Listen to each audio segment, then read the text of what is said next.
Hello dear students, welcome to my YouTube channel Bioscope. आशा कर रहा हूँ कि आप बहुत अच्छे से पढ़ रहे होंगे।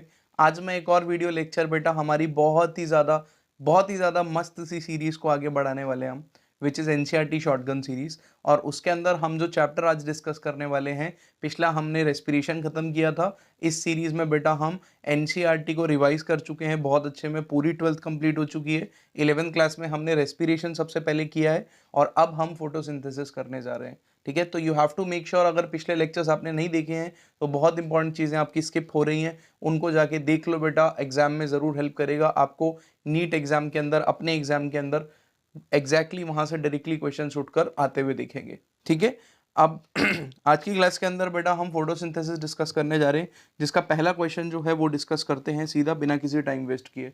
सबसे पहला क्वेश्चन बेटा डायग्राम है, इनिशियल डायग्राम बेस्ड क्वेश्चन है, क्योंकि लाइक रेस्पिरेशन इस चैप्टर में भी क्या है, आपकी बहुत सारी साइकिल्स हैं और बहुत सारे डायग्राम्स हैं जिन पर डायग्राम बेस्ड क्वेश्चंस डायरेक्टली उठ सकता है, तो हमको पहले वो सब कंप्लीट करने चाहिए, राइट। तो देखो बेटा, सबसे पहला क्वेश्चन कह रहा है assign ABCD to the labellings in the diagram. तो ये क्लोरोप्लास्ट का डायग्राम है, आप सबको देखते ही समझ में आ गया होगा। आपको ABCD असाइन करना है कि इन लेबलिंग्स में से ए कौन है, बी कौन है, मतलब किसकी बात हो रही है। तो ए बोल रहा है साइट ऑफ डार्क रिएक्शन। तो बेटा जो डार्क रिएक्शन होती है, जिसको बायोसिंथेटिक फेज भी बोलते हैं, वो कहाँ पे होता है, आपके स्ट्रोमा में। तो ये रहा स्ट्रोमा, तो यहाँ लिख सकते हैं हम क्या, यहाँ लिख सकते हैं ए। ठीक है, उसके बाद site containing only photosystem 1। Photosystem 1 सिर्फ किसके पास होता है, तो स्ट्रोमल लेमेले के पास। इसलिए स्ट्रोमल लेमेले में सिर्फ और सिर्फ साइक्लिक फोटोफॉस्फोराइलेशन होती है, नॉन साइक्लिक नहीं हो पाती है। क्यों? क्योंकि नॉन साइक्लिक फोटोफॉस्फोराइलेशन में फोटोसिस्टम 2 लगता है, फोटोसिस्टम 2 के बाद फोटोसिस्टम 1 लगता है। तो इसका मतलब दोनों फोटो सिस्टम चाहिए आपको, कहां पर, नॉन साइक्लिक फोटोफॉस्फोराइलेशन में। होपफुली आपको मेरी बात समझ में आ रही है। तो स्ट्रोमल लेमेले में मैंने भी लिख दिया, site containing both photosystem 1 and photosystem 2। तो थाइलाकॉइड एक ऐसी साइट होती है, तो थाइलाकॉइड तो यहाँ मेंशन नहीं किया हुआ, बट थाइलाकॉइड के स्टैक को ग्रेनम कहते हैं, तो हम यहाँ पर बेटा सी लिख देंगे कि जो थाइलाकॉइड है उसकी मेम्ब्रेन में फोटोसिस्टम 1 भी होता है और फोटोसिस्टम 2 भी होता है। इसलिए वहां पे साइक्लिक फोटोफॉस्फोराइलेशन तो होती होती है, नॉन साइक्लिक भी हो सकती है, क्योंकि फोटोसिस्टम 2 इज देयर। समझ में आ रही मेरी बात, बहुत इंपॉर्टेंट। आगे देखो, प्रोटीन फैक्ट्री, ये तो बहुत आसान हो गया। राइबोसोम ढूंढो कहाँ दिया हुआ है, तो प्रोटीन फैक्ट्री बेटा राइबोसोम, तो ये हो गया डी। ठीक है, पॉइंट टू बी नोटेड, हमने ABCD मार्क कर दिया। बाकी याद रखना, और भी चीजें दे सकता था यहाँ पे, हो सकता था इसको ना देकर ये पूछ लेता कि बताओ स्टार्च स्टोर कहाँ पे हो रहा है या कार्बोहाइड्रेट स्टोरेज कहाँ पे हो रही है, तो वो ये रहा। ठीक है, लिख दिया यहाँ पे। या फिर ऐसे पूछ सकता था फैट्स या ऑयल कहाँ स्टोर हो रहे हैं, और ये मेंशन नहीं करता, तो आपको ये पता होना चाहिए ये लिपिड ड्रॉपलेट्स दिए में, मतलब फैट स्टोरेज है यहाँ पर। ठीक है, अब आगे बढ़ते हैं बेटा नेक्स्ट क्वेश्चन की तरफ। नेक्स्ट क्वेश्चन आपको देख के पता चल गया होगा कि यहाँ पे light harvesting complex LHC explain किया हुआ है, नीचे गिवन भी है। ए बी बताना है बस, इसके अंदर ए क्या है। तो ये सारे पिगमेंट्स हो गए जितने भी हैं, ग्रुप ऑफ पिगमेंट्स। इसमें से ये ए पिगमेंट कौन है, तो आपको पता होना चाहिए, दिस इज रिएक्शन सेंटर। क्या है ये, रिएक्शन सेंटर। रिएक्शन सेंटर हमेशा एक मॉलिक्यूल होता है। ठीक है, रिएक्शन सेंटर एक मॉलिक्यूल होता है, और ये एक मॉलिक्यूल किसका होता है, क्लोरोफिल ए का, याद रखना है। दिस इज क्लोरोफिल ए, तो this is reaction centre. And what is B, B is primary electron acceptor, और you can say primary acceptor, primary acceptor. तो अगर आपका आंसर प्राइमरी एक्सेप्टर था तो बहुत ही बढ़िया। ठीक है, और बाकी आप फोटॉन्स और पिगमेंट मॉलिक्यूल्स तो दिया हुआ, ये ए और बी जज करना था, वो आपने ठीक जज कर लिया, बहुत ही बढ़िया, गुड। अब ए और बी, अब आपको ये बात समझ में आनी चाहिए कि ये फोटोफॉस्फोराइलेशन दिया हुआ है, और ये कौन सा फोटोफॉस्फोराइलेशन है, साइक्लिक की नॉन साइक्लिक, नॉन साइक्लिक। क्या बोलते हैं इसको हम, जेड स्कीम। क्यों? क्योंकि जब ये अरेंज किया गया किसमें, रेडॉक्स पोटेंशियल की फॉर्म में। रेडॉक्स पोटेंशियल मतलब एनर्जी की फॉर्म में अरेंज किया हुआ है, सबसे कम एनर्जी इसकी, उससे ज्यादा इसकी, उससे ज्यादा इसकी, उससे ज्यादा इसकी। तो जब हम अरेंज करते हैं रेडॉक्स पोटेंशियल की फॉर्म में इसको, तो ये जेड शेप का पैटर्न बनाएगा ऐसे देखने पे। ठीक है, तो जिगजैग पैटर्न है, इसलिए इसको जेड स्कीम भी बोला जाता है।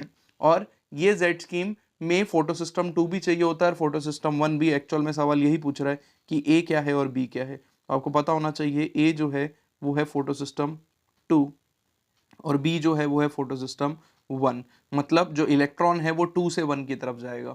ठीक है, तो पहले 2 लिखते हैं, फिर 1 लिखते हैं, ये पता होना चाहिए आपको। ठीक है, वेरी इंपॉर्टेंट, पता होना चाहिए, बोल रहा हूँ। आगे देखो अब, अच्छा इसी को फटाफट से देख लेते हैं बेटा। जब लाइट पड़ेगी तो ये जो LHCs के क्लोरोफिल ए से इलेक्ट्रॉन ऊपर जाएंगे, electron acceptor, primary electron acceptor क्या करेगा, इन इलेक्ट्रॉन्स को इलेक्ट्रॉन ट्रांसपोर्ट सिस्टम को दे देगा। इलेक्ट्रॉन ट्रांसपोर्ट सिस्टम इस इलेक्ट्रॉन की एनर्जी का यूज करके प्रोटॉन को पंप करेंगे, जिसकी वजह से एट द एंड एटीपी बनेगा, इसलिए यहाँ पे शो किया हुआ है एडीपी से एटीपी इलेक्ट्रॉन ट्रांसपोर्ट सिस्टम में। फिर उसके बाद बेटा इलेक्ट्रॉन किसको मिल गया, एलएचसी।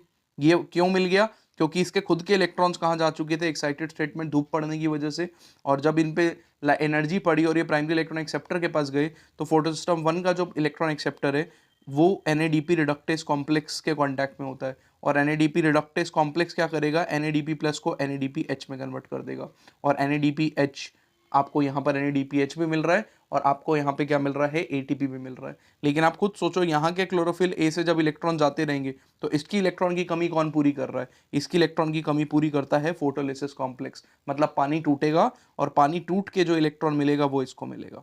समझ में आ रही है, और इसी दौरान ऑक्सीजन भी रिलीज होती है। तो ये बहुत ही इंपॉर्टेंट प्रोसेस है बेटा, नॉन साइक्लिक फोटोफॉस्फोराइलेशन। फोटोफॉस्फोराइलेशन मतलब एटीपी का बनना, ठीक है, मतलब वही, और in the presence of light, तो लाइट एनर्जी का यूज करके अगर एटीपी बन रहा है, फॉस्फोराइलेशन हो रहा है, तो फोटोफॉस्फोराइलेशन। और इस प्रोसेस में एटीपी बनता है, NADPH2 बनता है, या फिर आपका ऑक्सीजन भी बन रहा है, तीनों बन रहे हैं, ठीक है। तो इस रिएक्शन का बाय प्रोडक्ट तीनों है, कोई एक चीज बाय प्रोडक्ट नहीं है, तीनों बाय प्रोडक्ट है, पॉइंट टू बी नोटेड, ठीक है, बहुत इंपॉर्टेंट चीज है।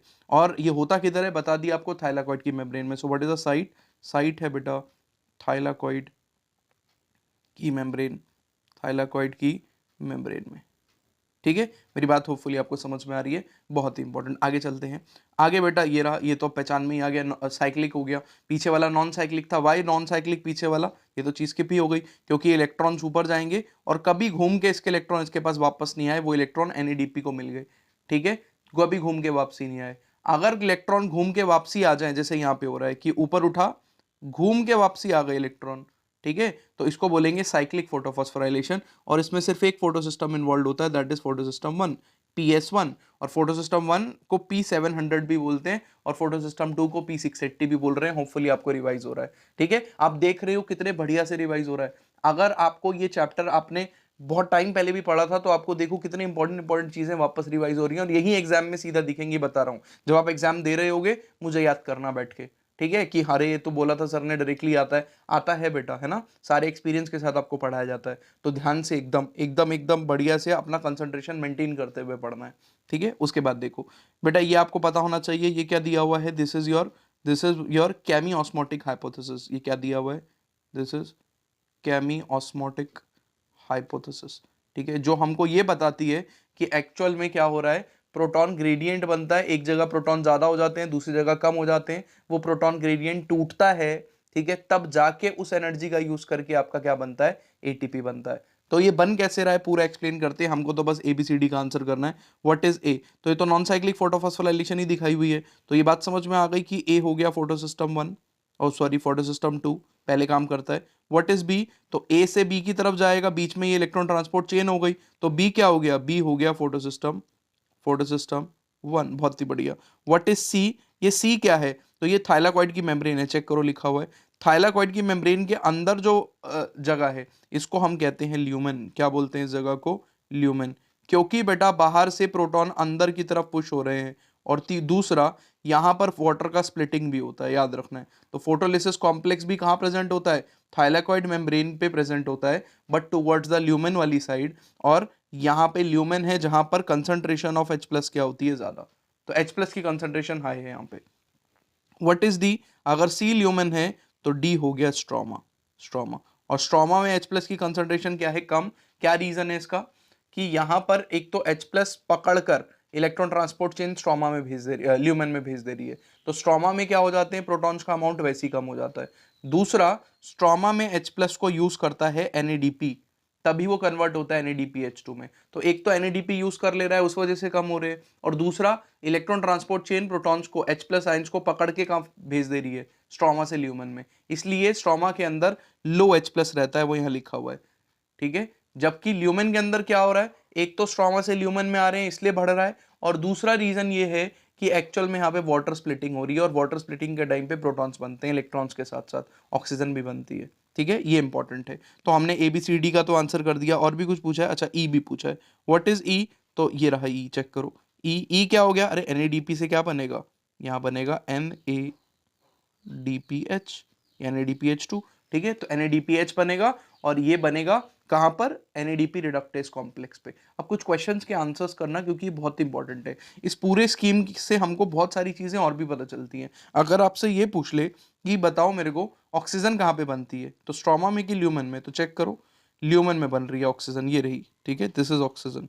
अगर आपसे पूछ ले कि बताओ आपका फोटोलिसिस कॉम्प्लेक्स कहाँ है, ठीक है, वाटर का जो फोटोलिसिस हो रहा है उसका कॉम्प्लेक्स कहाँ है, तो ये थाइलाकॉइड मेम्ब्रेन पे होता है, ठीक है, and towards the stromal side या lumen side, towards the lumen side present है, ठीक है।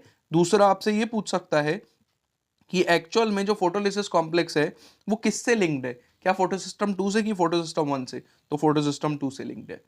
और क्या क्वेश्चन पूछ सकता है, NADP रिडक्टेज कॉम्प्लेक्स कहाँ है, तो थाइलाकॉइड की मेम्ब्रेन से लिंक्ड है लेकिन towards the stromal side, lumen की साइड पे नहीं, स्ट्रोमा। दूसरा फोटोसिस्टम 2 से लिंक्ड है NADP रिडक्टेज की 1 से, तो फोटोसिस्टम 1 से लिंक्ड है। ये भी क्वेश्चन आ सकता है। समझ में आई मेरी बात, ठीक है। और इलेक्ट्रॉन ट्रांसपोर्ट चेन क्या कर रही है, प्रोटॉन को पंप कर दे रही है, कहां पर, चेक करो, from stroma to the lumen pump कर रही है। फिर इसको वापस कौन तोड़ता है, इस पूरे प्रोटॉन ग्रेडियंट को वापस कौन भेजेगा, CF0 और CF1 ये भेजेगा। जैसे रेस्पिरेशन में हमने F0 और F1 पढ़ा था, यहाँ CF0 और CF1 होते हैं पार्टिकल्स का नाम, और यहां से प्रोटॉन बाहर जाएंगे और इसी एनर्जी को क्लब करके ADP से क्या बनाया जाएगा, ATP। तो ATP कहां पे बनता है, स्ट्रोमा के ल्यूमेन, स्ट्रोमा। NADPH कहां बनता है, स्ट्रोमा। ऑक्सीजन कहां बन रही है, ल्यूमेन। समझ में आ गई बात, वेरी इंपॉर्टेंट। प्रोटॉन कहां ज्यादा है, ल्यूमेन, कहां कम है, स्ट्रोमा, ठीक है। अब आपको कमेंट बॉक्स में एक आंसर करना है, स्ट्रोमा और ल्यूमेन में से ज्यादा एसिडिक कौन है, ज्यादा एसिडिक, एसिडिक तो H+ है तो एसिडिक होगा, मैंने पूछा ज्यादा एसिडिक कौन होगा, ये आपका टास्क है बताना है, नीचे कमेंट में सोच के बोलना, ठीक है। कंपेयर कर लेना पहले, H+ ज्यादा तो एसिडिक ज्यादा या H+ कम तो एसिडिक ज्यादा, सोचना, ये गलती हो सकती है, बस इसीलिए क्वेश्चन पूछा। चलो ये कमेंट बॉक्स में आंसर करना, मुझे पता चलेगा कि आप फॉलो कर रहे हो एक्चुअल में चीज़ों को, ठीक है। अब अगला देखते हैं बेटा, अगला आपको दिया है क्या, अगला दिया है ये पूरा का पूरा साइकिल, इस साइकिल को बोलते हैं हम C3 साइकिल, होपफुली आपको समझ में आ रहा है। इसी साइकिल को C3 साइकिल बोला जाता है, या फिर इसी को बोलते हैं हम कैल्विन साइकिल, ठीक है, आपको पता है ऑलरेडी, मेल्विन कैल्विन ने जो है डिस्कवर किया था इस साइकिल को, इसीलिए। अब ये पूरी साइकिल के अंदर आपको 3 स्टेप दिए हैं, NCERT है। सबसे पहले क्या होता है, कार्बन डाइऑक्साइड का एडिशन, तो step number 1 is called as carboxylation, carboxylation. And the point to be noted is कि कार्बोक्सिलेशन C3 साइकिल के अंदर एक एंजाइम की मदद से होता है, जिस एंजाइम का नाम है रुबिस्को। तो यहीं पे वो एंजाइम यूज होता है जिसका नाम क्या है, रुबिस्को, याद रखना है, ठीक है। फिर कार्बोक्सिलेशन के बाद क्या हो रहा है बेटा, बी पे आपका क्या हो रहा है, रिडक्शन, ठीक है, रिडक्शन, रिडक्शन क्यों हो रहा है, तो जिन बच्चों ने रेस्पिरेशन वाली क्लास देखी थी वहां पे मैंने आपको बताया था, बट स्टिल सुन लो, आपको ये बात समझ में आनी चाहिए यहाँ पे कि यहाँ पे NADPH यूज हो रहा है, और वो किस में कन्वर्ट हो रहा है, NADP+, मतलब इसके अंदर क्या हो गया, हाइड्रोजन यूज हो गया, तो हाइड्रोजन दे दिया इसने, मतलब हाइड्रोजन, इस रिएक्शन ने हाइड्रोजन यूज किया, और हाइड्रोजन यूज कर रही है रिएक्शन, तो वो रिडक्शन हुई कि नहीं हुई, सोचो। NADPH से हाइड्रोजन यूज कर लिया इस रिएक्शन ने, ठीक है, तो ये कैसी हो गई, रिडक्शन। तो याद रखना है second step is reduction. And third step क्या हो गया, अब ये जो एंजाइम बना यहाँ पे जो बना आपका triose phosphate, which is actually PGAL, तीन पागल, फुल फॉर्म क्या है, 3-फॉस्फोग्लिसरॉल्डिहाइड, ठीक है, 3-फॉस्फोग्लिसरॉल्डिहाइड किस में कन्वर्ट हो गया, RUBP में कन्वर्ट हो गया। और ये जो थर्ड नंबर पे यहाँ पे कंपाउंड बनेगा, सॉरी थर्ड नंबर का स्टेप जो होगा, this is called as regeneration, क्या बोलते हैं इसको हम, regeneration. So what are the 3 steps which are involve in C3 cycle, तो ये हो गया कार्बोक्सिलेशन, रिडक्शन एंड रीजेनरेशन, ये तीनों स्टेप्स आपको मैंने बता दिए। क्वेश्चन पूछेगा कि बताओ बेटा ग्लूकोज या फिर आपकी कार्बोहाइड्रेट किस, इन तीनों में से किस स्टेप में बन रहा है, तो बी, याद रखना है, रिडक्शन स्टेप के अंदर आपका ग्लूकोज बनता है, पॉइंट टू बी नोटेड, ठीक है, दिस इज इंपॉर्टेंट। और ये होती क्या है, what is the site of C3 cycle, अब ऊपर जो सबसे पहला मैंने आपको डायग्राम पढ़ाया था क्लोरोप्लास्ट का, वहां भी बताया, होता है स्ट्रोमा, ठीक है, स्ट्रोमा में site of C3 cycle is stroma. Dark reaction कहां पे होती है, क्लोरोप्लास्ट के स्ट्रोमा में होती है, पॉइंट टू बी नोटेड। आगे देखो बेटा, ये पूरा का पूरा पाथवे दिया हुआ है विच इज C4 साइकिल, इस पूरे पाथवे को बोलते हैं हैच एंड स्लैक पाथवे, याद रखना है आपको, दे दिया जो चीज दी हुई है उसमें फालतू में क्यों। और हैच एंड स्लैक पाथवे करता क्या है, बस मीजोफिल सेल से कार्बन डाइऑक्साइड को पकड़ के बंडल शीट सेल्स में डाल देता है, ठीक है, क्योंकि C4 प्लांट्स के अंदर क्या होता है, रुबिस्को या फिर C3 साइकिल, रुबिस्को कहाँ पे प्रेजेंट होता है और वहीं पे C3 साइकिल होगी, तो रुबिस्को जहाँ पे होता है, जहाँ पे C3 साइकिल होती है, that is bundle sheath sales. और जो कार्बन डाइऑक्साइड आती है वो मीजोफिल सेल्स के थ्रू आती है, तो मीजोफिल सेल्स में कार्बन डाइऑक्साइड को फिक्स करके आपको कहां तक भेजना है, बंडल शीट सेल्स तक, तभी क्या हो पाएगा, वहां पे C3 साइकिल परफॉर्म हो पाएगी। तो होता क्या है यहाँ पे, कार्बन डाइऑक्साइड आई और कार्बन डाइऑक्साइड फॉस्फोइनॉल पाइरुवेट के साथ मिलकर एक 4 कार्बन का एसिड बना देती है। फॉस्फोइनॉल पाइरुवेट एक 3 कार्बन का मॉलिक्यूल है, ठीक है, और वो 4 कार्बन का एसिड बना देती है। तो ये पहली प्रोसेस क्या है जिसके थ्रू आपका 4 कार्बन का एसिड बना, तो जो ए है बेटा, that is nothing but fixation. इसको आप कार्बोक्सिलेशन भी कह सकते थे, बट ये फिक्सेशन ऑफ कार्बन डाइऑक्साइड है। आपके एनसीईआरटी में फिक्सेशन लिखा है कि कार्बन डाइऑक्साइड आई, उसको 3 कार्बन के मॉलिक्यूल पे फिक्स कर दिया गया। 3 कार्बन का मॉलिक्यूल कौन सा है, फॉस्फोइनॉल पाइरुवेट पे फिक्स कर दिया गया, और फॉस्फोइनॉल पाइरुवेट पे फिक्स करने के बाद क्या बन गया, आपका 4 कार्बन का एक एसिड बन गया। इस एसिड का नाम होता है ऑक्सैलो एसिटिक एसिड। तो ये जो 4 कार्बन का एसिड बना, that is nothing but OAA। OAA की full form oxalo acetic acid. तो स्टेप नंबर 1, फिर ये 4 कार्बन का एसिड कन्वर्ट होगा और फिर ट्रांसपोर्ट हो जाएगा कहां पर, from the mesophyll to the इस सेल का नाम क्या है, तो डी का नाम भी पता चल गया, to the bundle sheath cells. फिर क्या होगा, ये 4 कार्बन का एसिड 3 कार्बन के एसिड में कन्वर्ट होगा। तो ये बी वाली प्रोसेस क्या हो गई, तो ये बी वाली प्रोसेस हो गई डी कार्बोक्सिलेशन। D carboxylation. तो होपफुली आपको समझ में आया कि जो बी है दैट इज डी कार्बोक्सिलेशन। उसके बाद क्या होगा बेटा, ये 3 कार्बन का एसिड ट्रांसपोर्ट होगा वापस मीजोफिल में और रीजेनरेट करके क्या बनाएगा, रीजेनरेट करके बनाएगा आपका फॉस्फोइनॉल पाइरुवेट। इसलिए जो सी हो गया that is nothing but regeneration. Regeneration, तो रीजेनरेशन स्टेप हो गया। अब एक डी भी पूछा है आपसे सेल का नाम, तो अगर ए मीजोफिल है तो डी क्या हो गया बेटा, डी हो गया bundle sheath. Bundle sheath sales, बहुत ही इंपॉर्टेंट, बंडल शीट सेल्स। तो ये पूरा का पूरा आपका क्या है, C4 साइकिल है। C4 साइकिल कोई नई चीज नहीं है बेटा। C4 साइकिल में एट दी एंड ग्लूकोज कौन बना रहा है, कैल्विन साइकिल ही बना रहा है। तो C4 प्लांट्स में ग्लूकोज बनाने वाली तो C3 साइकिल ही है, लेकिन वो C3 साइकिल मीजोफिल में नहीं होती है, बंडल शीट में होती है। तो आपको उसकी रिक्वायरमेंट, C3 साइकिल की रिक्वायरमेंट जो कि है कार्बन डाइऑक्साइड, उसको पूरा करना पड़ेगा। और कार्बन डाइऑक्साइड आ रहा है मीजोफिल के थ्रू, ठीक है, मीजोफिल सेल्स के थ्रू। तो कार्बन डाइऑक्साइड पहले मीजोफिल सेल्स में फिक्स होगा, ठीक है, 3 कार्बन का एसिड 4 में कन्वर्ट होगा, फिर ये 4 कार्बन का एसिड वापस से बंडल शीट में जाके क्या हो जाएगा, 3 में कन्वर्ट। तो जो कार्बन डाइऑक्साइड यहां पे पकड़ी, वो कार्बन डाइऑक्साइड कहां पे छोड़ दी आपने, बंडल शीट सेल्स के अंदर। तो मुझे तो ये रिक्शा दिखता है बस, कि कार्बन डाइऑक्साइड को बिठाया और कार्बन डाइऑक्साइड को ड्रॉप किया। तो पिकअप एंड ड्रॉप सर्विस है और कुछ नहीं है। बाकी जितना काम है वो C3 साइकिल ही कर रही है यहाँ पर भी। होपफुली आपको समझ में आया तो बहुत ही बढ़िया। अब बेटा बहुत ही इंपॉर्टेंट यहाँ पर टॉपिक है, उसको जरा फील करने की कोशिश करो, ठीक है। ये जो टॉपिक है इसमें क्वेश्चंस देखो जरा। ये आपको बोल रहा है C3 plants and C4 plants में डिफरेंस बताना है, और ये एनसीईआरटी का क्वेश्चन है, बेसिकली एनसीईआरटी ने उठाए ये C3 प्लांट और C4 प्लांट और चूज करना है यहाँ से, ठीक है। जैसे कि पहला देखो, cell type in which the Calvin cycle take place. Calvin cycle किस में होती है, तो यहाँ पे आ जाएगा मीजोफिल। C3 प्लांट में मीजोफिल्स में होती है सिर्फ, जबकि C4 प्लांट में किस में होती है, बंडल शीट सेल्स में। किस में होती है, बंडल शीट में। तो मीजोफिल यहाँ आ गया, बंडल शीट यहाँ आ गया, ठीक है। उसके बाद cell type in which initial carboxylation reaction occurs. सबसे पहली कार्बोक्सिलेशन किस में होती है, तो C3 प्लांट्स में भी मीजोफिल में होती है और C4 प्लांट्स में भी मीजोफिल में होती है, पॉइंट टू बी नोटेड। उसके बाद how many cell type does leaf have that fix carbon dioxide. कितने सेल्स हैं जहां पे फिक्सेशन होती है, तो C3 में तो सिर्फ मीजोफिल सेल्स में होती है, मतलब 1। जबकि C4 के अंदर मीजोफिल सेल्स में फिक्सेशन होती है। PEP पकड़ेगा पहले कार्बन डाइऑक्साइड को, वहां पे एक एंजाइम यूज होता है पेप्केस, फॉस्फोइनॉल पाइरुवेट कार्बोक्सिलेज, पेप्केस। और फिर बंडल शीट सेल्स में जाकर रुबिस्को पकड़ेगा, मतलब वो भी फिक्स करेगा, ठीक है। रुबिस को RuBP पे चिपका कर उसको कन्वर्ट करेगा 3PGA में, 3 कार्बन के कंपाउंड में, इसलिए C3 साइकिल बोलते हैं उसको, राइट। तो यहां पर 2 हैं आपके पास, एक तो मीजोफिल है जहां पर फिक्सेशन होना है, और दूसरा है बंडल शीट सेल्स जहां पे फिक्सेशन होना है, तो 2। तो 1 और 2 उस अकॉर्डिंगली हमने आंसर कर दिया। Next, in in now which is the primary carbon dioxide acceptor. तो पहला मॉलिक्यूल जिसने कार्बन डाइऑक्साइड को एक्सेप्ट किया तो C3 में तो एक ही होता है RuBp, ठीक है, जबकि यहाँ पे कौन होता है PEP। RuBp कितने कार्बन का है, नीचे वही पूछा है, number of carbon in the primary carbon dioxide acceptor, मतलब RuBp कितने कार्बन का है 5, PEP कितने कार्बन का है 3, तो 5 और 3। Now which is the primary carbon dioxide fixation product. अब ये एक्सेप्टर नहीं पूछ रहा है, ये प्रोडक्ट पूछ रहा है कि एक्सेप्ट करने के बाद क्या बनेगा। तो फर्स्ट स्टेबल प्रोडक्ट क्या बनेगा, तो C3 साइकिल को C3 बोलते हैं इसलिए क्योंकि फर्स्ट स्टेबल प्रोडक्ट बनता है 3PGA या PGA, ठीक है, जबकि C4 में बनता है OAA ऑक्सैलो एसिटिक एसिड।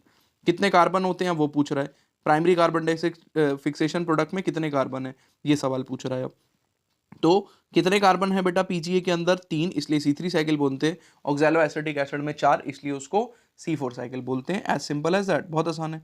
उसके बाद देखो, does the plant have Rubisco, yes, बिना रुबिस्को के कोई प्लांट फोटोसिंथेसिस नहीं कर सकता है, यस, इसलिए rubisco is the most abundant protein in the biosphere, ठीक है, हमारे बायोस्फीयर का सबसे अबेंडेंट प्रोटीन क्या है, रुबिस्को। और कोई पूछ ले कि most abundant protein in animal world का कौन सा है, क्योंकि रुबिस्को तो प्लांट का प्रोटीन है, एनिमल का नहीं होगा, ठीक है, तो एनिमल वर्ल्ड का सबसे ज्यादा है कोलेजन, ठीक है, जबकि रुबिस्को किसका है, रुबिस्को है आपका पूरे बायोस्फीयर का, याद रखना है। उसके बाद देखो जरा, does the plant have PEP, तो जनरल आंसर हमारा यही रहेगा कि C3 के अंदर नहीं, क्योंकि C3 के अंदर PEP फोटोसिंथेसिस में रोल प्ले नहीं कर रहा है, ठीक है, जबकि यस आंसर रहेगा कहां पर हमारा C4 में तो सबसे पहले PEP फॉस्फोइनॉल पाइरुवेट कार्बोक्सिलेस ही रोल प्ले करता है, ठीक है। लेकिन आपको सच्चाई बात बताऊं पीछे की, फोटोसिंथेसिस में बेशक ही पेप्केस काम नहीं कर रहा है यहाँ पे, बट होता दोनों प्लांट के पास है पेप्केस फोटोसिंथेसिस में यहाँ पर इस जगह रोल प्ले नहीं कर रहा है, C4 साइकिल नहीं होती है C3 प्लांट्स में, ठीक है। लेकिन एक्चुअल में इसका मतलब ये थोड़ी है कि पेप्केस को इन्वॉल्व करने वाली कोई दूसरी रिएक्शन भी नहीं हो रही है प्लांट में, ठीक है, होती है, ठीक है। इसलिए एक्चुअल अगर आप मेरे से पूछोगे पीछे की राज की बात, ठीक है, जो कि कोई नहीं बताएगा आपको कि एक्चुअल में C3 प्लांट के अंदर भी होता है पेप्केस, ठीक है, लेकिन क्योंकि वो फोटोसिंथेसिस से रिलेटेड नहीं होता है इसलिए हमने नो लिखा है यहाँ पे, तो नो और यस ठीक रहेगा आंसर आपके लेवल पे, ठीक यही है। उसके बाद which cells in the plant have rubisco, ठीक है, किस सेल्स के पास rubisco, which cells in the plant have rubisco, अच्छा क्वेश्चन है, किसके पास रुबिस्को होता है, तो C3 प्लांट में सारे मीजोफिल सेल्स के पास, जबकि C4 प्लांट के अंदर कहाँ होता है, बंडल शीट्स के पास, ठीक है, बंडल शीट के पास होगा, ठीक ठीक लिखा। उसके बाद बेटा आपको क्या बोल रहा है, carbon dioxide fixation rate under high light intensity, light बहुत तेज है बेटा, तो कार्बन डाइऑक्साइड फिक्सेशन का रेट क्या होगा, what is the meaning of carbon dioxide fixation rate, photosynthesis. अरे कौन है जो कार्बन डाइऑक्साइड को फिक्स करता है, फोटोसिंथेसिस, तो फोटोसिंथेसिस का रेट कहां पे ज्यादा होगा, वो ये पूछ रहा है, ठीक है, तो ऑब्वियस सी बात है, लाइट ज्यादा हो कम हो कैसा भी हो, अपना फोटोसिंथेसिस का रेट तो हाई ही होगा ना, कहां पर, C4 में। और क्योंकि लाइट कंडीशन बहुत ज्यादा है, तो लो रहेगा कहां पे, C3 प्लांट में, क्योंकि फोटो रेस्पिरेशन नाम की चीज होती है C3 प्लांट में, C4 प्लांट में फोटो रेस्पिरेशन नहीं होती है, ठीक है। उसके बाद क्या हो गया, whether photo respiration is present, अब फोटो रेस्पिरेशन पे क्वेश्चन पूछ रहा है, क्या फोटो रेस्पिरेशन प्रेजेंट है लो लाइट इंटेंसिटी पे, नहीं, लाइट इंटेंसिटी बहुत कम है, तो दोनों ही केस में नेग्लिजिबल होगा C3 में भी और नेग्लिजिबल होगा C4 में भी, क्योंकि लाइट इंटेंसिटी कम है, लाइट इंटेंसिटी कम होगी तो C3 प्लांट भी जनरली कार्बोक्सिलेशन ही कराते हैं, मतलब rubisco will act as carboxylase और नॉर्मल C3 साइकिल होगी। प्रॉब्लम कब आती है, जब C3 प्लांट्स में आप बहुत ज्यादा तेज लाइट दे दो, बहुत ज्यादा टेम्परेचर दे दो, या ऑक्सीजन की कंसंट्रेशन ज्यादा दे दो, या कार्बन डाइऑक्साइड की कंसंट्रेशन कम दे दो, तो जो रुबिस्को नाम का एंजाइम है ना, ये इसका ड्यूअल फंक्शन है, ठीक है। रुबिस्को क्या करता है, कार्बोक्सिलेज भी है और ऑक्सीजनेज भी है, तो हम ये चाहते हैं कि रुबिस्को कार्बोक्सिलेज का काम करे, लेकिन अगर रुबिस्को ने ऑक्सीजनेज का काम करना शुरू कर दिया, ठीक है, तो क्या होता है, फॉस्फोग्लिसरेट की जगह PGA की जगह फॉस्फोग्लाइकोलेट बनने लगता है, 2 कार्बन का कंपाउंड, ठीक है, जो कि एक कंप्लीटली वेस्टफुल प्रोसेस है। ये करता क्या है, जनरली ATP बनाना चाहिए, ठीक है, ये ATP कंज्यूम भी कर लेगा, जनरली ग्लूकोज बनाना चाहिए, ये बने हुए कार्बोहाइड्रेट को भी तोड़ने लगेगा, प्लांट ऑक्सीजन लेने लगता है और कार्बन डाइऑक्साइड देने लगता है लाइट की प्रेजेंस में, मतलब फोटोसिंथेसिस तो हुई ही नहीं, साथ में रेस्पिरेशन जैसी प्रोसेस होने लगी जिसमें प्लांट बने हुए कार्बोहाइड्रेट को भी तोड़ रहा है।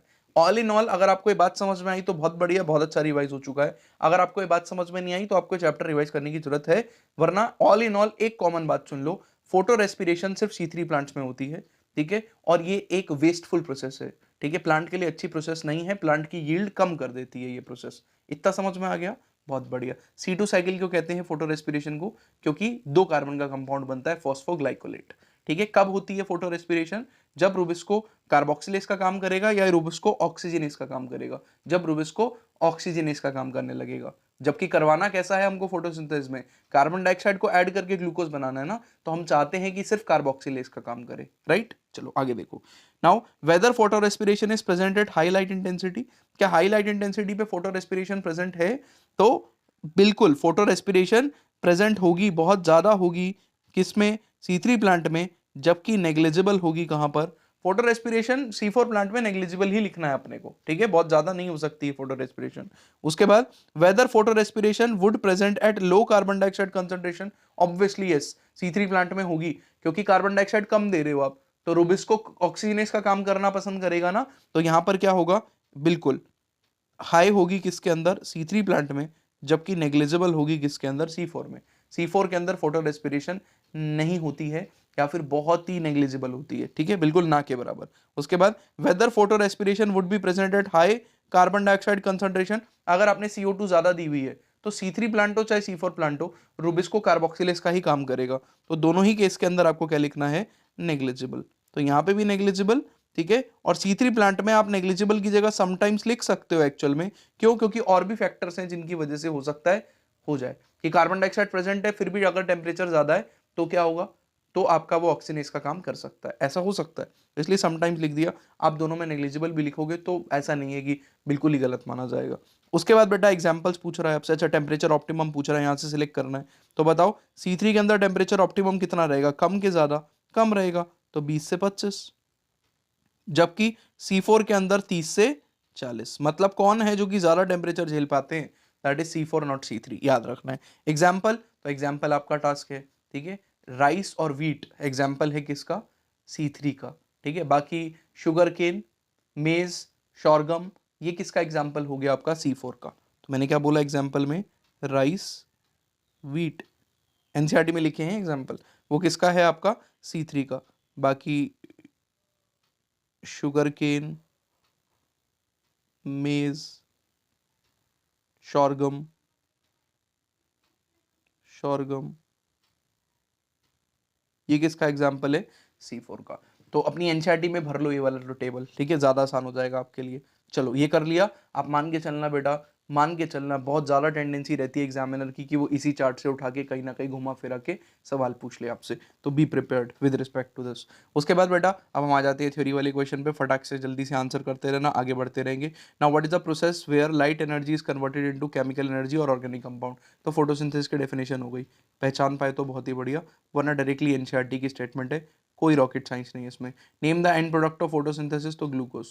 फोटोसिंथेसिस से क्या बन रहा है? ग्लूकोज बनता है, फिर ग्लूकोज से क्या बनेगा? सुक्रोज।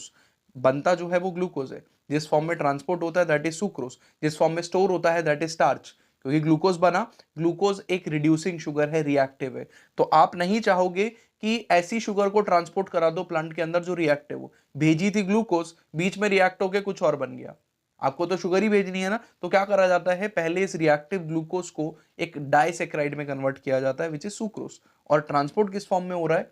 सुक्रोज। और स्टोर किस फॉर्म में हो रहा है? तो ब्रांच्ड बड़ी बड़ी फॉर्म्स में स्टोर होगा, दैट इज स्टार्च। दोबारा सुनो, बना क्या? ग्लूकोज, ट्रांसपोर्ट क्या हुआ? सुक्रोज, स्टोर क्या हुआ? स्टार्च। ये तीनों बातें पता होनी चाहिए। आगे देखो, now who first proved that sunlight is essential for photosynthesis। अब साइंटिस्ट का बेटा पहला पेज पूरा दिया हुआ है, वहां पे जो इंपॉर्टेंट साइंटिस्ट हैं वो तो मैं आपको रिवाइज करा ही दूं, लेकिन वो पेज एक बार ही खुद से भी रिवाइज करना आपकी जिम्मेदारी बनती है। तो याद रखना है जैन इंगेनहोस, HOUSZ, ठीक है। तो जैन इंगेनहोस याद रखना है, इसने बताया क्या? सनलाइट इसेंशियल है फोटोसिंथेसिस के लिए। नेक्स्ट आपको दिया है बेटा, which scientist shows that glucose is produced in green plants. तो ग्लूकोज बनता है फोटोसिंथेसिस के दौरान ग्रीन प्लांट्स में, ये किस साइंटिस्ट ने बताया? तो आपको याद रखना है जूलियस वॉन सैक। तो जूलियस वॉन सैक, तो इसने बताया क्या? कि ग्लूकोज बनता है। उसके बाद who discovered the first action spectrum of photosynthesis, बहुत ही इंपॉर्टेंट, मेरी तरफ से स्टार मार्क कर लेना। एक्शन स्पेक्ट्रम मतलब आपके एनसीईआरटी में 3 ग्राफ दिए हुए हैं, भाई बहुत बड़ा साइंटिस्ट था। पहले इसने क्या किया? पहले नाम लिख दो, TW एंगलमैन, नाम लिख देता हूं, TW एंगलमैन। इसने क्या किया? इसने एक्वेटिक प्लांट्स पे काम किया, और इसने पहले तो व्हाइट लाइट को स्प्लिट किया 7 कलर्स के अंदर, फिर देखा कि 7 कलर्स में से किस कलर में फोटोसिंथेसिस ज्यादा हो रहा है। कैसे पता लगाया? एक्वेटिक प्लांट्स हैं, फोटोसिंथेसिस के दौरान ऑक्सीजन बनेगी, तो पानी के अंदर जब ऑक्सीजन बनेगी तो बबल बनेंगे, तो जहां पे फोटोसिंथेसिस ज्यादा वहां पे बबल ज्यादा ऑक्सीजन के। तो उसको पता चल गया कि किस रीजन में सबसे ज्यादा फोटोसिंथेसिस हो रही है, तो पता चला कि रेड और ब्लू रीजन के अंदर फोटोसिंथेसिस सबसे ज्यादा होती है। ठीक है, अब उसके दिमाग में ये सवाल आया कि वो कौन सा पिगमेंट है प्लांट के अंदर। तो 3 पिगमेंट है जनरली मेजर जिन पे शक है, क्लोरोफिल, और भी होते हैं वैसे, क्लोरोफिल पिगमेंट्स जिसमें chlorophyll a b c and so on, chlorophyll pigments, xanthophylls और कैरोटीनॉइड। ये 3 टाइप के मेजर पिगमेंट के ग्रुप्स हैं जो प्लांट के अंदर है, जिन पे शक था। तो इसको ये पता करना था कि कौन सा मेन पिगमेंट है, ठीक है, मेजर पिगमेंट कौन है जो लाइट ज्यादा एब्जॉर्ब कर रहा है इन रीजन्स के अंदर, जिसकी वजह से फोटोसिंथेसिस बढ़ रही है। तो उसने एक एक करके सारे पिगमेंट्स को एक्सट्रैक्ट किया। एक्सट्रैक्ट करने के बाद उसने क्या किया, इन पिगमेंट का स्पेक्ट्रम बनाया, मतलब अलग अलग वेवलेंथ की लाइट डाल के देखा कि कौन सा पिगमेंट किस रेंज में ज्यादा लाइट को एब्जॉर्ब कर रहा है। तो इसको ये बात पता चली कि जो क्लोरोफिल ए है वो क्या कर रहा है, वो ब्लू और रेड रीजन में पीक दिखा रहा है, मतलब वो सबसे ज्यादा लाइट एब्जॉर्ब कर रहा है, और इन्हीं 2 रीजन के अंदर क्या हो रही है, फोटोसिंथेसिस भी ज्यादा हो रही है। तो उसने ये बात कंक्लूड करी कि जो क्लोरोफिल ए है वो है मेजर पिगमेंट। ठीक है, याद रखना है आपको, तो यहां से पता चला। ठीक है, तो that is important. TW Engelmann. आगे देखो, name the algae, name the algae use for the study of action spectrum of photosynthesis. NCERT में साफ साफ लिखा है क्लैडोफोरा। क्या नाम है? क्लैडोफोरा, फोरा, तो मिल जाएगा। Who propose that oxygen release during photosynthesis comes from water and not from soil. तो किसने बताया आपका कि ये वाटर जो है वो सॉरी जो फूड है वो वाटर से आता है, सॉइल से नहीं आता है, sorry not from carbon dioxide या सॉइल। तो जो खाना है वो पानी जरूरी है, बेसिकली फोटोसिंथेसिस के लिए पानी जरूरी है, वो किसने बताया? तो वैन नील। ठीक है, वैन नील, याद रखना है, ये भी लिखा है एनसीईआरटी के अंदर डायरेक्टली। उसके बाद which pigment extend the absorption range of photosynthesis. बहुत अच्छी चीज है, बहुत ही अच्छा क्वेश्चन है, टॉपिक पॉइंट है, क्योंकि ये आएगा एग्जाम के अंदर, पूछा जा सकता है कि ये तो चलो पता चल गया कि क्लोरोफिल ए मेजर पिगमेंट है, लेकिन सिर्फ क्लोरोफिल ए अकेला थोड़ी सारी वेवलेंथ ऑफ लाइट को एब्जॉर्ब कर पाएगा। तो जो धूप पड़ेगी उसमें तो सारी वेवलेंथ होती है। ठीक है, मतलब जो विबग्योर है, विजिबल रेंज है, उसमें फोटोसिंथेसिस होती है, वो 400 से 700 नैनोमीटर तक है, राइट। अब फोटोसिंथेसिस 2 जगह पीक शो कर रहा है, मतलब क्या बीच में फोटोसिंथेसिस बिल्कुल जीरो हो जाए? नहीं, इसका मतलब आपको एब्जॉर्प्शन रेंज बढ़ानी पड़ेगी ना। तो बाकी पिगमेंट्स कौन हो गए? क्लोरोफिल बी, ज़ैंथोफिल, कैरोटीनॉइड्स, ये जितने पिगमेंट बने ये मिलकर क्लोरोफिल ए को घेर लेते हैं। इसलिए क्लोरोफिल ए क्योंकि बीच में है, रिएक्शन कराता है, इसलिए क्लोरोफिल ए के सिंगल मॉलिक्यूल को रिएक्शन सेंटर बोलते हैं। इसके आसपास जितने पिगमेंट आके झुंड बनाए, इन सब पिगमेंट्स को कहते हैं एक्सेसरी पिगमेंट्स। क्या बोलते हैं उनको हम? Accessory pigment. तो यही सवाल है मेरे सॉरी, यही सवाल है कि कौन से पिगमेंट हैं जो कि करते हैं, तो आंसर विल बी एक्सेसरी। और कोई पूछ ले सर एक्सेसरी पिगमेंट्स में से, एक्सेसरी पिगमेंट जो हैं उनमें कौन कौन आता है, तो नीचे कमेंट बॉक्स में बताओ। ठीक है, कौन कौन आता है, चलो बता देता हूँ। Chlorophyll B, xanthophyll, carotenoid. ठीक है, ये मिल आते हैं। क्लोरोफिल ए नहीं होता एक्सेसरी, एक्सेसरी का मतलब ही होता है हेल्पिंग। चलो आगे देखो। Now where are protons and oxygen release during splitting of water. तो अभी आपको केमियोस्मोटिक हाइपोथेसिस बनाया, तो बताओ क्या अंदर की तरफ ऑक्सीजन और प्रोटॉन इकट्ठे होते हैं, ऑक्सीजन बनता है, या बाहर की तरफ? तो अंदर, अंदर क्या होता है? ल्यूमेन। तो बहुत ही बढ़िया, थाइलाकॉइड के ल्यूमेन में, तो ल्यूमेन ऑफ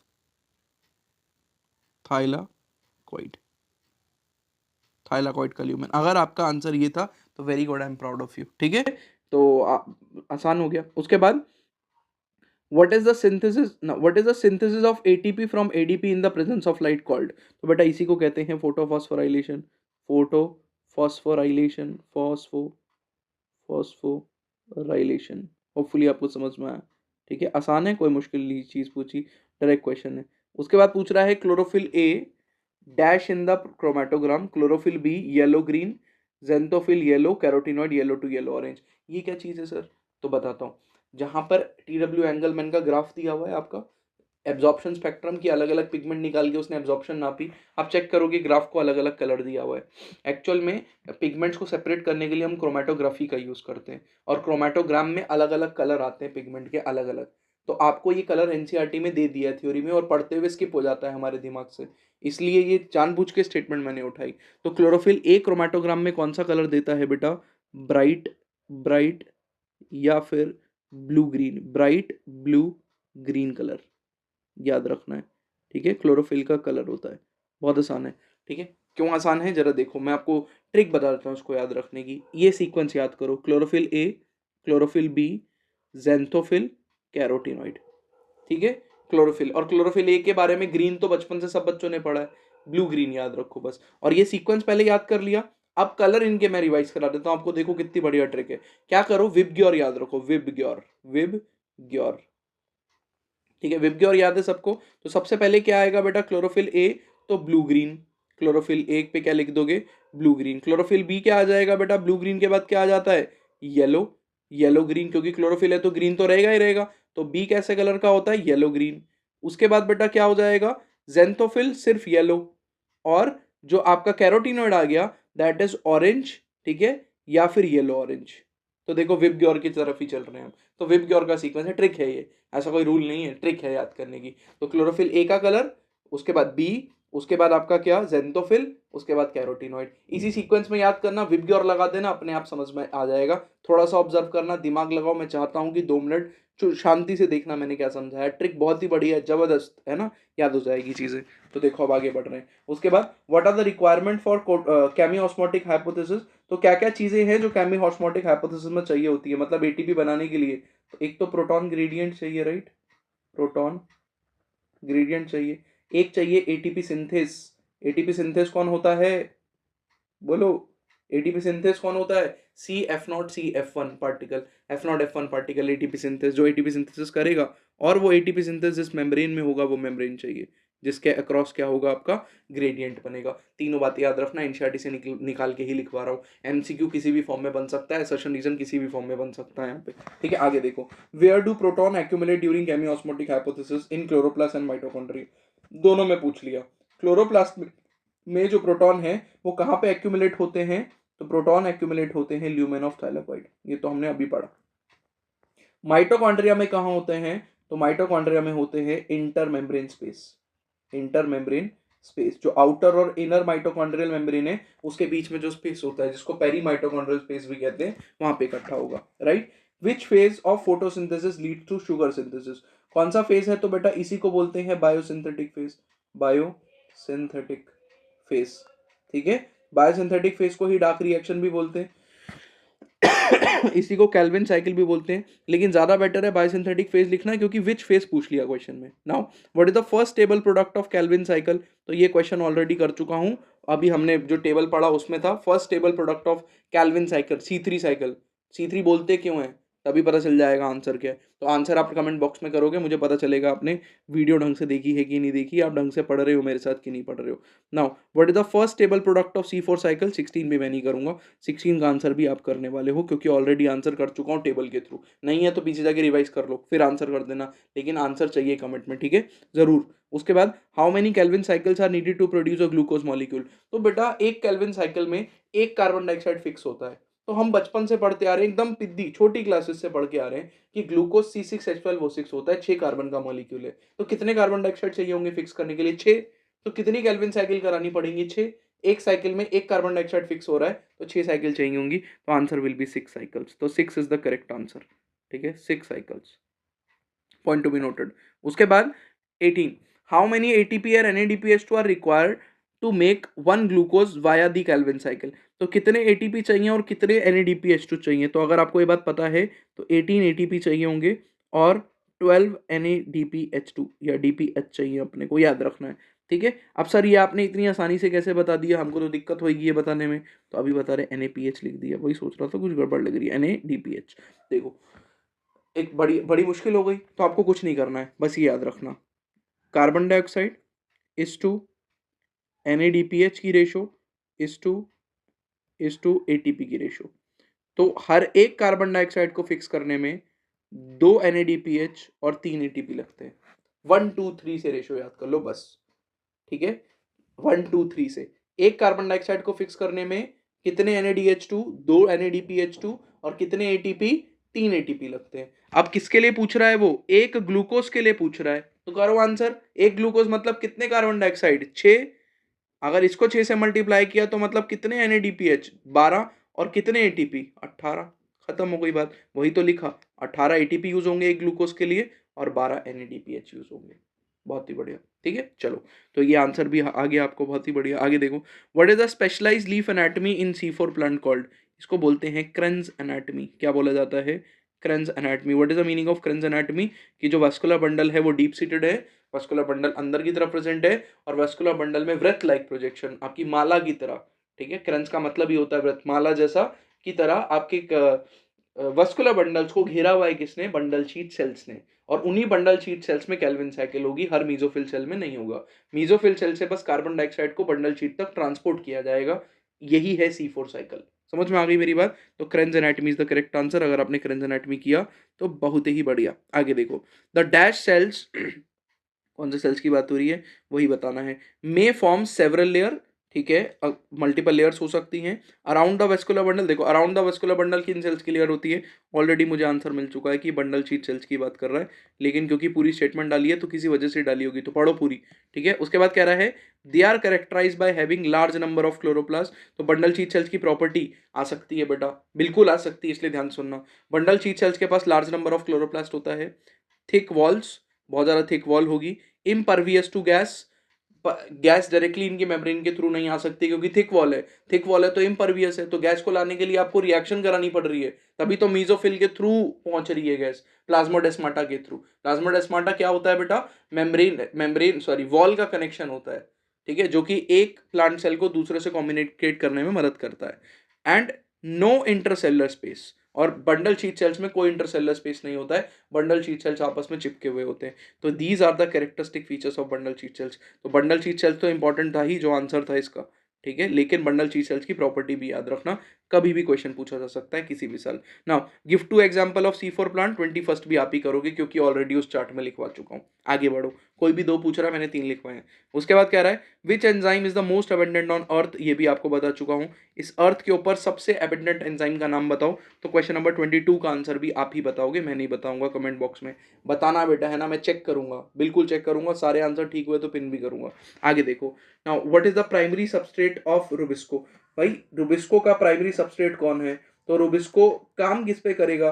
ठीक है, एक तो हो गया रुबिस्को का सबस्ट्रेट, आप बोलोगे RuBP, लेकिन प्राइमरी सबस्ट्रेट कौन है? तो क्या करता है ये? Carbon dioxide fix. तो primary substrate is carbon dioxide, ये भी याद रखना। रुबिस्को की ज्यादा एफिनिटी होती है कार्बन डाइऑक्साइड को लेके एज कंपेयर टू ऑक्सीजन, ठीक है, इसलिए रुबिस्को काम कर जाता है कार्बोक्सिलेज की तरह, लेकिन कुछ कंडीशन होती है जब वो कार्बोक्सिलेज की तरह काम करने में नाकाम रहेगा, तब प्रॉब्लम आनी शुरू होती है, जिस प्रॉब्लम को क्या बोलते हैं? Photo respiration.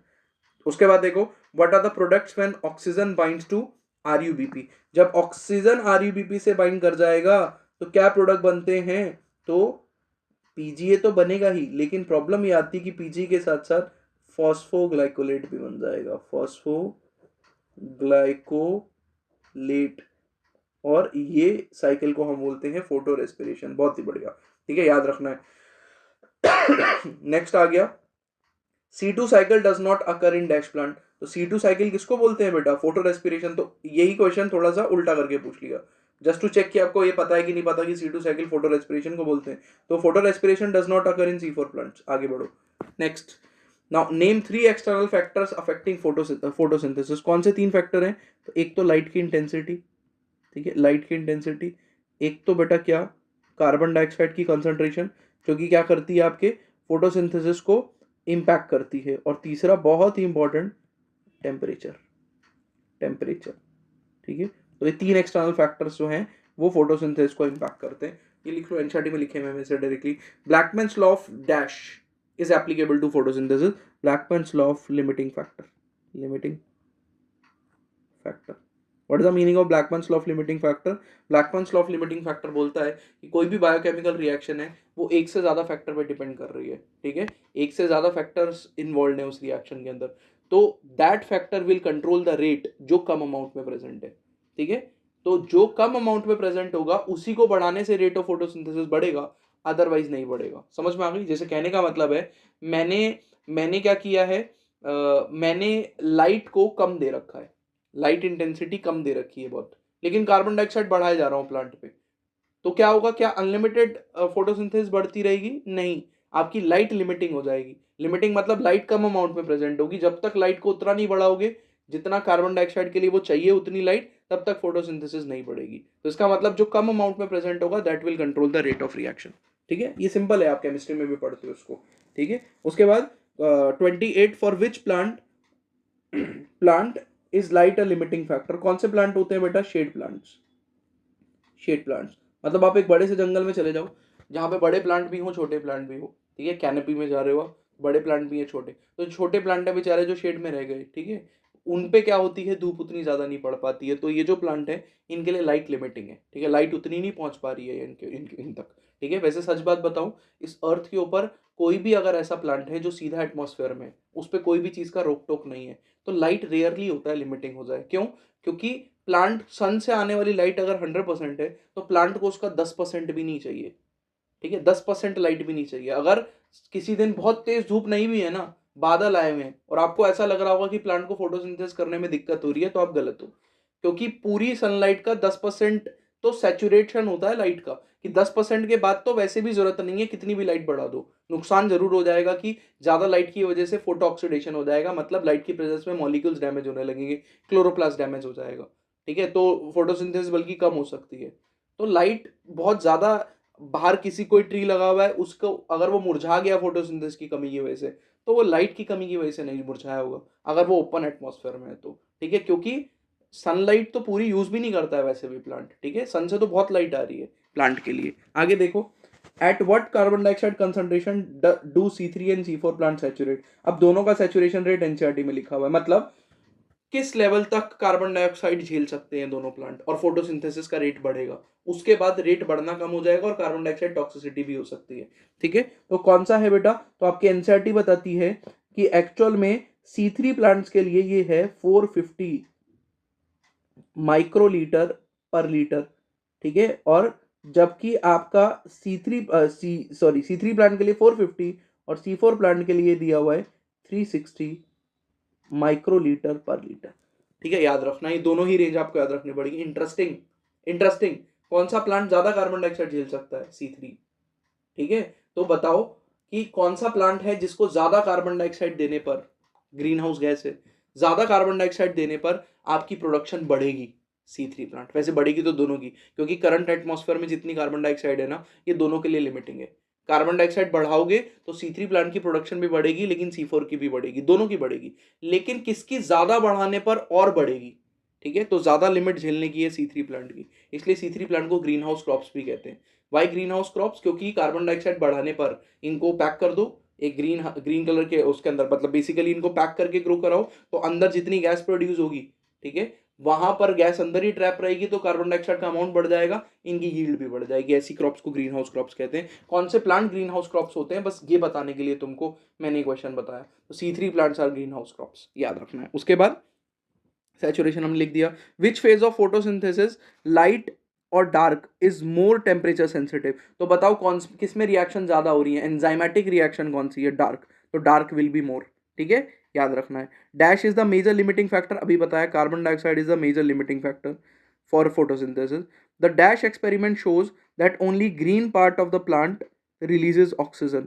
ठीक है, तो वो कौन सा एक्सपेरिमेंट था जिससे हमको पता चला कि green part of the plant करता है? तो ये शायद एनसीईआरटी में दिया नहीं है, लेकिन आप इसको देख लेना बेटा, एंगलमैन। ठीक है, एंगलमैन, तो एंगलमैन का ही एक्सपेरिमेंट था जिसने बताया। आगे देखो, chlorophyll a absorb dash and dash region, तो ये तो बता चुका हूं, एक तो ब्लू रीजन और एक रेड रीजन। ठीक है, ब्लू रीजन लगभग 430 नैनोमीटर के आसपास और रेड रीजन लगभग 680 नैनोमीटर के आसपास पीक आती है क्लोरोफिल की। तो ये आपके पास दो हो गए। नेक्स्ट देखो जरा, the reaction centre of photosystem 1 is dash while photosystem 2 is dash. ठीक है, रिएक्शन सेंटर फोटोसिस्टम 1 का होता है बेटा P700 और फोटो सिस्टम 2 का होता है P680। इनका नाम क्यों पड़ा? इनके एनसीईआरटी लिखती है इनके डिस्कवरी के बेसिस पे, लेकिन इनके पीक के बेसिस पे भी रखा गया। ज़्यादा बड़ी पीक किसकी है? 700 की, दूसरी, लेकिन इनकी वर्किंग के बेसिस पे नहीं रखा गया। आप कोई गलत फहमी नहीं रखनी है कि PS1 इसलिए बोला गया क्योंकि PS1 पहले काम करता है, फोटो सिस्टम 1 फिर 2 नहीं, जबकि हमने नॉन साइक्लिक में देखा था कि 2 से 1 की तरफ इलेक्ट्रॉन जाता है। इसलिए याद रखना है कि डिस्कवरी लिखा है एनसीईआरटी में, डिस्कवरी याद रखना। उसके बाद the primary electron acceptor in photo system 2 is, primary electron acceptor photo system 2 पे क्या है ये आपको याद नहीं रखना है वैसे तो, बट स्टिल मैं आपको आंसर बता देता हूँ, फियोफाइटिन। ठीक है, आंसर विल बी फियोफाइटिन, ठीक है, फियोफाइटिन रहने वाला है आंसर। नेक्स्ट आपका क्या हो गया, ATP synthase is located in the dash of chloroplast. तो एटीपी सिंथेस बेटा कहां पे होता है, थाइलाकॉइड की मेम्ब्रेन में, सिंपल, थाइलाकॉइड मेम्ब्रेन, बहुत ही बढ़िया। आगे देखो, the Calvin cycle occur in dash of the chloroplast. Calvin cycle कहां पे होती है, ये वो क्वेश्चन है जिसका आंसर आप करोगे।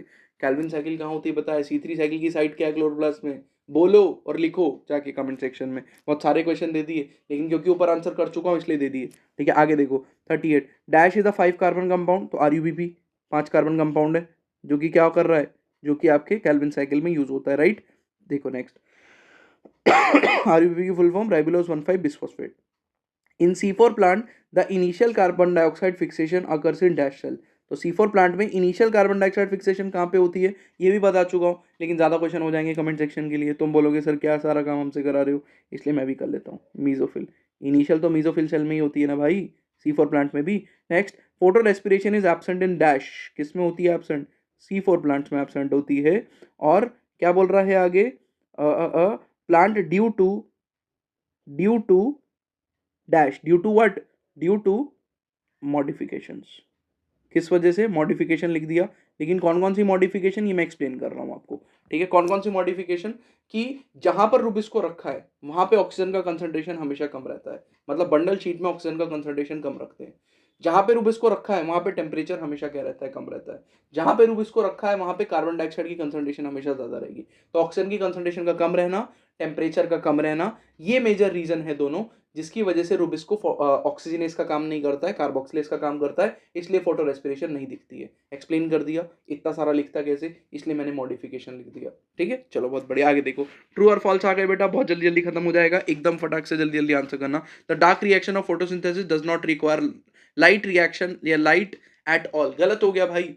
कह रहा डार्क रिएक्शन को लाइट की बिल्कुल ही जरूरत नहीं है डायरेक्ट नहीं है, इनडायरेक्ट तो है ना। अगर लाइट रिएक्शन में लाइट नहीं आएगी और एटीपी और NADPH नहीं बनेगा, तो ये एटीपी और NADPH यूज होकर ग्लूकोज कैसे बनेगा, तो ये स्टेटमेंट फॉल्स हो गई, ठीक है। जो प्रोडक्ट है बेटा लाइट रिएक्शन का, वो यूज होता है डार्क रिएक्शन में, वरना डार्क रिएक्शन हो ही नहीं सकती है, करा के दिखाओ। अगला देखो, PS1 and PS2 are named based on their discovery order, ठीक है, डिस्कवरी के बेसिस पे NCERT की स्टेटमेंट है, ट्रू। आगे बढ़ो, उसके बाद chlorophyll A is the reaction centre for both photosynthesis, chlorophyll A is the reaction center for both photosystems, true, सच है, chlorophyll A he reaction center है दोनों photosystem में, लेकिन एक chlorophyll A है P700 photosystem 1 में, और एक chlorophyll A है P680, मतलब उसकी peak 680 नैनोमीटर पे, बट है तो chlorophyll A ही ना, तो ठीक लिखा है। The stromal lamellae lacks photosystem 2 and NADP reductase, सोचना पड़ेगा, रुको, जो stromal lamellae है उसमें photosystem 2 और NADP reductase नहीं होता है स्ट्रोमल लेमेले में, तो सच बात लिखी है, बिल्कुल ट्रू। तभी तो सिर्फ साइक्लिक फोटोफॉस्फोराइलेशन होती है, नॉन साइक्लिक नहीं होती है, ठीक है। क्यों, क्योंकि फोटोसिस्टम 2 भी नहीं होता है, और फोटोसिस्टम 2 से तो लिंक्ड होता है कौन, NADP रिडक्टेज कॉम्प्लेक्स, तो वो भी नहीं होता है। एक और बात सुन लो, वाटर भी स्प्लिट नहीं होता है, क्योंकि साइक्लिक है ना, तो साइक्लिक में थोड़ी वाटर स्प्लिट होगा। आगे देखो, C4 plant are more efficient than C3 plant under high temperature, ये भी स्टेटमेंट बिल्कुल सच है। C4 प्लांट ज्यादा एफिशिएंटली काम करते हैं क्योंकि उनमें फोटो रेस्पिरेशन नहीं हो रही है, ठीक है। घुमा फिरा के फोटो रेस्पिरेशन पे क्वेश्चन आता ही आता है हर साल नीट में। उसके बाद rubisco has higher affinity for carbon dioxide than oxygen, ये बता दिया मैंने आपको, ज्यादा एफिनिटी होती है, बिल्कुल सच लिखा है। उसके बाद photo respiration produces ATP and NADPH, photo respiration produce करता है एटीपी और NADPH, एकदम बकवास, ठीक है, नहीं करता है, वेस्टफुल प्रोसेस है, करता होता तो वेस्टफुल क्यों बोलते भाई, ठीक है। उसके बाद तो इसलिए वेस्ट ऑफ एनर्जी है। Now light saturation occur at 10% of the full light, अभी बताया, ट्रू, ठीक है, सिर्फ 10% लाइट पे ही सैचुरेट हो जाती है, उसके बाद जितनी धूप है वो काम की भी नहीं है प्लांट के काम की नहीं है, मतलब प्लांट उसको यूज ही नहीं कर सकता है फोटोसिंथेसिस के रेट को बढ़ाने के लिए। क्यों, क्योंकि बाकी चीजें लिमिटिंग हो गई, ब्लैकमैन्स लॉ ऑफ लिमिटिंग फैक्टर, सिर्फ लाइट पे थोड़ी डिपेंड कर रही है फोटोसिंथेसिस, कि लाइट बढ़ाते रहो और फोटोसिंथेसिस बढ़ती रहेगी, जो चीज कम रह गई वो रेट ऑफ रिएक्शन को कम कर देगी, ठीक है। उसके बाद देखो, increase in concentration up to 0.5 atmosphere की बात कर रहा है, ये भी एनसीईआरटी की स्टेटमेंट है, इसलिए बता पाया कि अगर हमारे एटमॉस्फेयर का कंसंट्रेशन 0.05% पे आ जाए कार्बन डाइऑक्साइड का, किस चीज का, कार्बन डाइऑक्साइड का, can cause decrease in carbon dioxide fixation, ये गलत हो गया, कैन कॉज इंक्रीज इन, पहली बात तो स्टेटमेंट फॉल्स है। अब इसका बेसिक समझाता हूं, पीछे का जल्दी से सुनना बेटा। हमारे करंट एटमॉस्फेयर में कार्बन डाइऑक्साइड की जो परसेंटेज है दैट इज 0.03 से लेकर 0.04 तक, ठीक है। आपकी एनसीईआरटी बोलती है जो करंट एटमॉस्फेयर है ना, उसमें कार्बन डाइऑक्साइड लिमिटिंग है। मतलब अगर आप इस कार्बन डाइऑक्साइड को 0.03 या 0.04 से उठा के 0.05 तक कर दो तो प्लांट की प्रोडक्शन बढ़ जाएगी। ठीक है, क्यों? क्योंकि कार्बन डाइऑक्साइड लिमिटिंग है, ये बोल रखा है। तो प्लांट की प्रोडक्शन क्यों बढ़ेगी? क्योंकि फोटोसिंथेसिस का रेट बढ़ जाएगा। यहाँ क्या बोल रहा है? Decrease in carbon dioxide fixation, मतलब कार्बन डाइऑक्साइड बढ़ाने पर 0.05 तक आपकी फिक्सेशन रेट फोटोसिंथेसिस कम हो जाएगी। तो फॉल्स हो गई ना स्टेटमेंट, जाके रिवाइज करना एनसीईआरटी से। ठीक है, बहुत इंपॉर्टेंट है। उसके बाद tomato and bell pepper are green house crops, बिल्कुल सच लिखा है बेटा। ये दो एग्जांपल एनसीईआरटी से उठाए गए हैं कि C3 प्लांट टोमेटोज और जो ब्लैक पेपर होता है, सॉरी बेल पेपर होता है, वो क्या है? आपका ग्रीन हाउस क्रॉप है। उसके बाद RUBP instead of being converted to two molecule of PGA binds with oxygen to form one molecule of PGA phosphoglycerate and phosphoglycolate with the two carbon compound। बिल्कुल सच लिखा है यहाँ तक। तो ये तो C2 साइकिल एक्सप्लेन कर रहा है आपको। इन अ पाथवे कॉल्ड एज फोटोफॉस्फोर, ये गड़बड़ कर दी।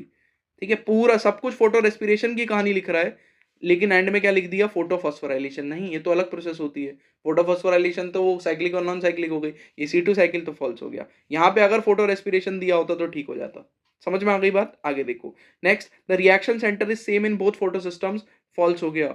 दोनों फोटो सिस्टम में रिएक्शन सेंटर अलग अलग होता है, एक में 680, एक में 700। वन में कौन सा? 700। टू में कौन सा? 680। चलो, किस बेसिस पे? On the basis of functioning या डिस्कवरी? डिस्कवरी। ठीक है, तो बेटा इसी के साथ हमने पूरा फोटोसिंथेसिस चैप्टर अच्छे से रिवाइज कर लिया है। Thank you for watching the lecture. आपने देखा है तो आपका फायदा जरूर होगा, पक्का मजा आएगा। और यहीं से क्वेश्चन आपको नीट में दिखने वाले हैं, अभी से लिख कर ले लो, है ना। जब नीट का पेपर देकर आओगे तो ढूंढना है वीडियो जिसमें सर ने बताया था कि यहीं से क्वेश्चन दिखने वाले हैं और यहीं से आ गए।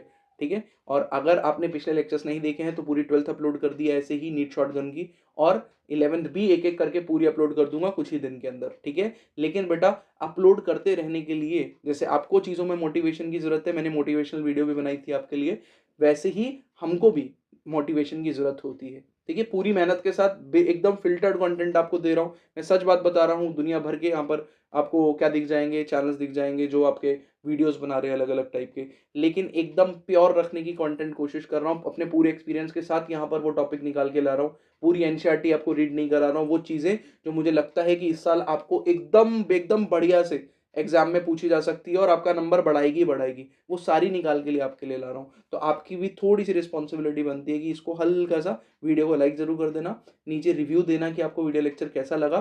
ठीक है, और आप इस वीडियो लेक्चर को ज़्यादा से ज़्यादा शेयर कर दो, अपने दोस्तों के साथ बताओ बेटा, है ना। जनरली अपने फ्रेंड से जब बात होती है तो उनके बारे में डिस्कस करो, है ना, कि एक्चुअल में हमने ये वीडियो लेक्चर देखा, देखो आपकी भी हेल्प होगी। ठीक है, तो अब हम मिलेंगे बेटा अगली क्लास के अंदर। नेक्स्ट क्लास तक अच्छे से पढ़ते रहो। अगली क्लास मोस्ट प्रॉब्ली मैं सेल चैप्टर पे बनाऊंगा। मिलते हैं नेक्स्ट क्लास में। Thank you so much.